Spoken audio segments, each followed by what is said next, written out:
Salut, je vais aujourd'hui répondre à une question qui m'a été posée sur Twitter de la part de Moya Mathieu qui me dit salut, pourrais-tu faire une vidéo sur le game mode player controller et character pour expliquer comment ils s'articulent entre eux et où mettre quoi, les variables, les fonctions, etc. Effectivement, ça va être un plaisir de répondre et puis je pense qu'il y en a pas mal en plus qui se posent cette question-là. Du coup, je vous ai préparé ce petit schéma de qualité. Alors bien entendu, je suis allé à l'essentiel, j'ai pris quelques raccourcis, mais en gros, ce qui se passe, c'est ça dans Unreal. Quand vous avez votre level qui se charge, généralement, ça va être le level de menu, le premier qui va se charger. Donc il va se charger, mais pas tout seul. Tout de suite, il va récupérer le game mode qui lui est attitré. Et dans ce game mode, il y a plusieurs types d'informations. On va le voir dans un instant, mais notamment les classes qui vont être utilisées par défaut dans ce projet, à savoir le player controller.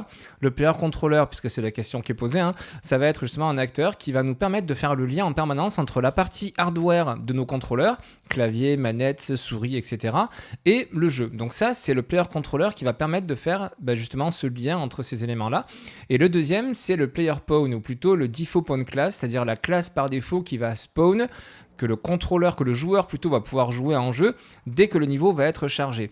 C'est la logique, c'est comme ça. D'abord le level qui charge le game mode, qui charge automatiquement ces différentes classes. Et là, en fait, ça nous permet de faire quoi ? Par exemple, c'est l'exemple que je vais utiliser justement dans le tuto, on va charger le level de map. Ce level de map, il va charger le game mode lié du coup à cette map de level. Et dans ce game mode, on va dire le player controller. Donc c'est tel player controller, à ce moment-là, il va nous afficher directement le curseur de la souris. Et on va utiliser comme défaut point class, c'est-à-dire comme classe par défaut de personnage qui doit apparaître, aucune, de façon à uniquement avoir notre curseur et pas avoir un personnage ou un monstre ou un robot ou je ne sais quoi qui apparaîtrait dans notre menu alors qu'on n'en a pas d'utilité. Et du coup, comment est-ce qu'on va faire quand on va cliquer sur le bouton nouvelle partie, jouer, etc. et que ça va nous ouvrir un nouveau niveau ? Le nouveau level va s'ouvrir, il va ouvrir son propre game mode, il va récupérer ses propres classes en player controller, en player pawn, etc. et du coup, charger automatiquement ces informations-là qui seront déjà paramétrées comme il faut pour le level où vraiment l'action va se passer. Vous allez comprendre dans un instant vraiment l'utilité de tout ça et comment ça va se dérouler. Donc du coup, on retourne dans Unreal. Je vous ai préparé ce petit projet qui est tout simple avec deux maps, une map de menu qui est celle-ci, qui est totalement vierge. Il y aura juste un bouton play qui va s'afficher. Et une map level 1, donc dans cette map là, on va pouvoir tout simplement jouer. Donc ensuite, vous voyez que j'ai deux éléments ici, deux dossiers que j'ai créés, un portant le nom menu de ma map menu, un portant le nom level 1 de ma map level 1. Bon, level plutôt level 1. Bien évidemment, j'aurais pu appeler ces dossiers n'importe comment, c'est juste pour une lisibilité simplifiée que je les nomme de la même façon que mes levels. Du coup, on va commencer par notre dossier menu, on rentre dedans. Bon là, il y a mon petit widget que j'ai créé, mais c'est pas l'objet du tuto. On va créer, avec un clic droit, nouveau blueprint de classe game mode. On va créer justement notre game mode base qui va nous accompagner sur notre map de menu. Vous voyez qu'à droite ici, on va un petit peu plus loin dans ce à quoi servent justement les game modes. C'est là-dedans qu'on va définir les règles du jeu de notre partie. C'est là-dedans qu'on va pouvoir notamment, par exemple, régler, mettre pour traduire mot à mot tout ce qui est règlement, tout ce qui est score, etc. On va le gérer directement dans le game mode. Ce n'est pas une obligation, mais plus vous allez créer des projets et plus vous allez vous dire ok, ça, il n'y a aucun intérêt de le mettre dans l'acteur qui est contrôlé par le joueur. Il n'y a aucun intérêt de le mettre dans un des blueprints qui sont disposés ici et là dans mon jeu, ça appartient à ma partie, du coup je le mets dans le game mode tout simplement. Si on veut même aller un petit peu plus loin, si on veut vraiment vulgariser un petit peu plus, le game mode on peut presque l'utiliser comme un level blueprint, mais auquel on peut accéder depuis n'importe quel autre blueprint. Un level blueprint, on ne peut pas accéder à ses variables, on ne peut pas accéder à ses fonctions. Le game mode, on peut y accéder depuis n'importe quel autre blueprint très facilement. On va y revenir en fin de cette vidéo.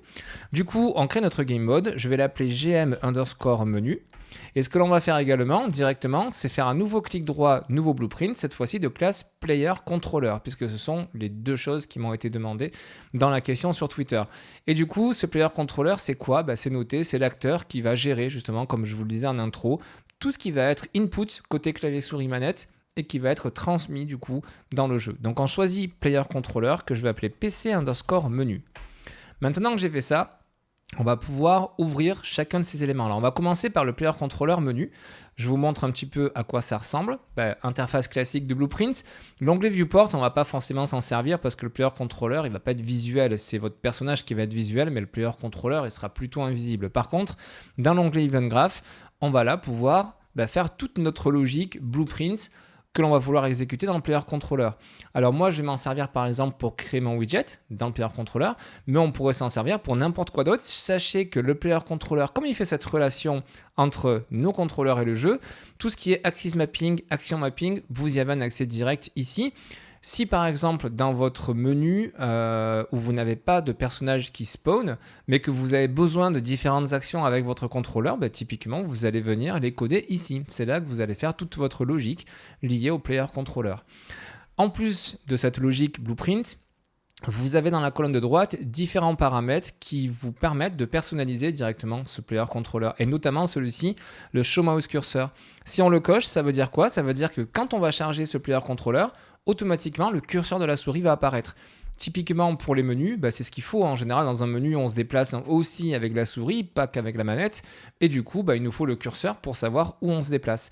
Plutôt qu'en jeu de devoir faire un set show mouse cursor en ayant d'abord récupéré une référence au contrôleur, directement dans le contrôleur qui va être lié au menu, on peut passer cette variable à true et ça fera le job.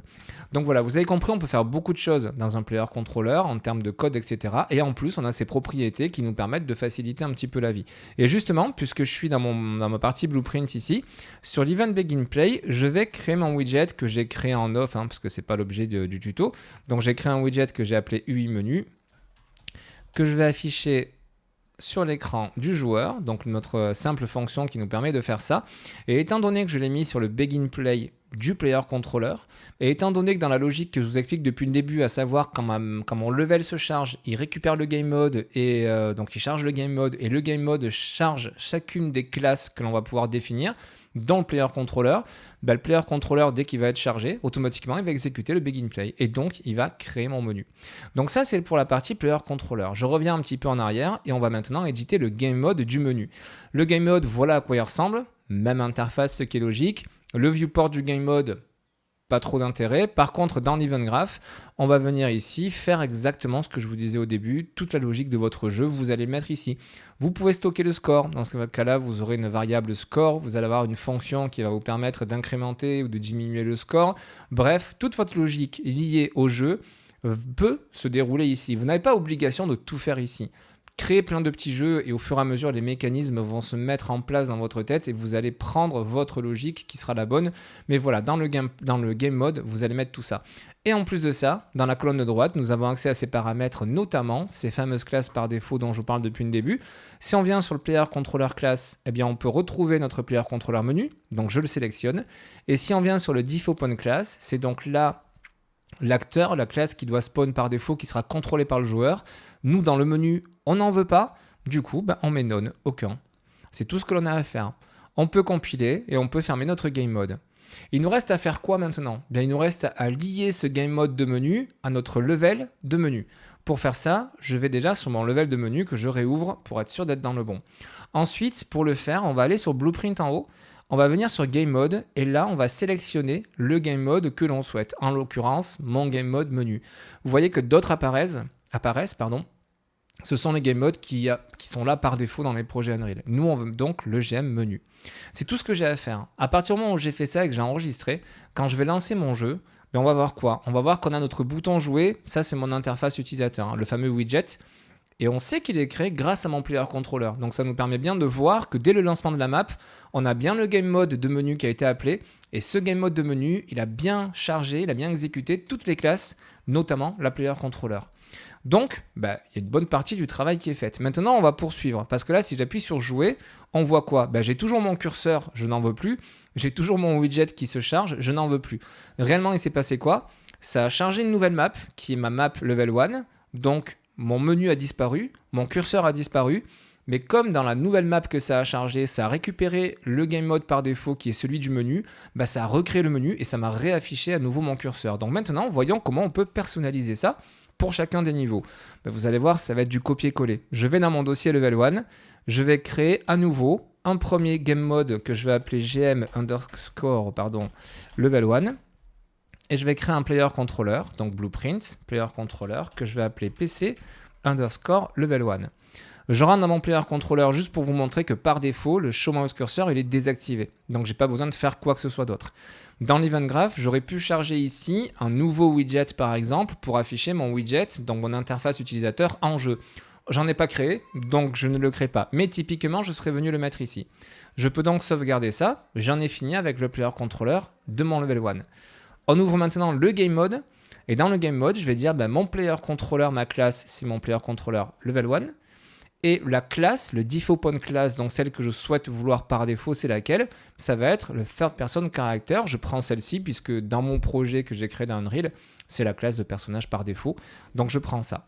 Donc là, à ce stade, j'ai bien un nouveau game mode qui, donc on a appelé pour l'instant level 1, mais qui n'est pas du tout encore rattaché à ma map, dans lequel on charge notre bon player controller qui n'affichera plus le curseur et dans lequel on fait spawn notre third person. Dernière étape, c'est donc relier ce game mode à notre map level 1. Je vais charger ma map, j'y suis dedans.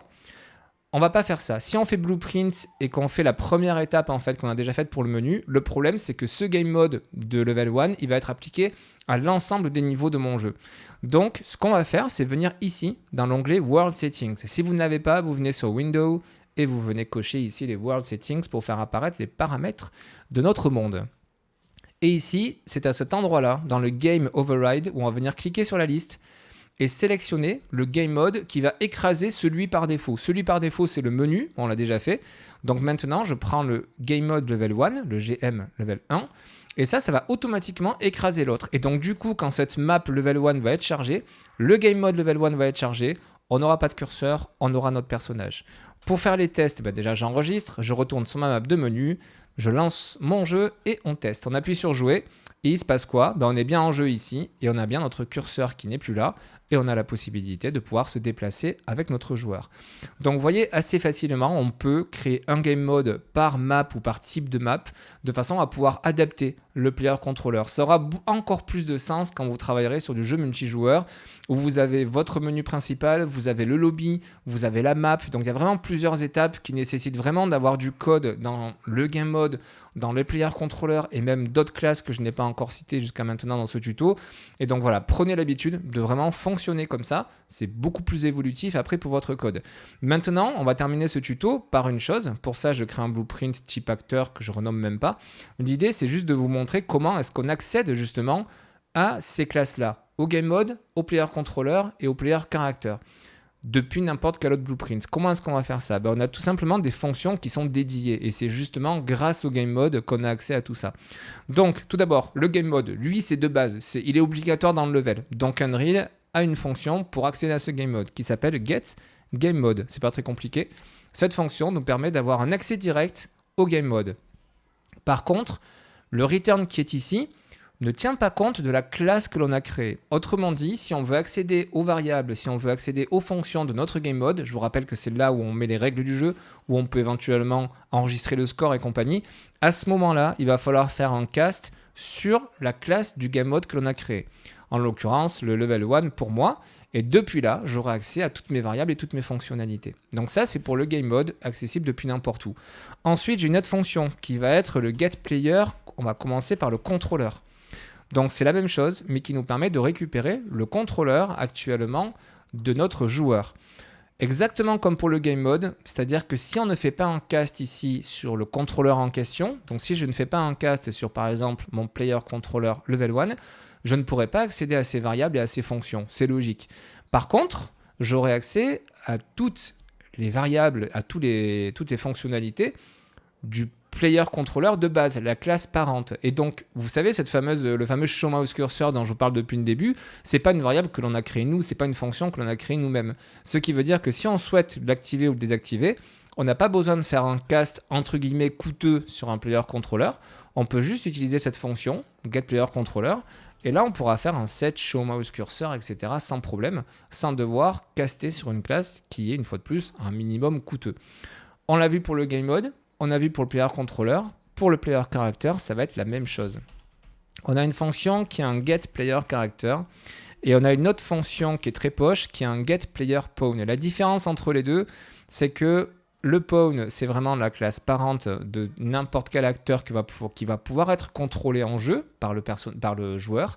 La classe character, elle hérite du pawn, du coup je crée un peu l'indentation, elle hérite du pawn, donc c'est une classe qui a toutes les fonctionnalités, toutes les variables du pawn, mais qui en plus bénéficie de ses propres fonctionnalités, on le sait, c'est ce qui nous permet de sauter, de courir, etc.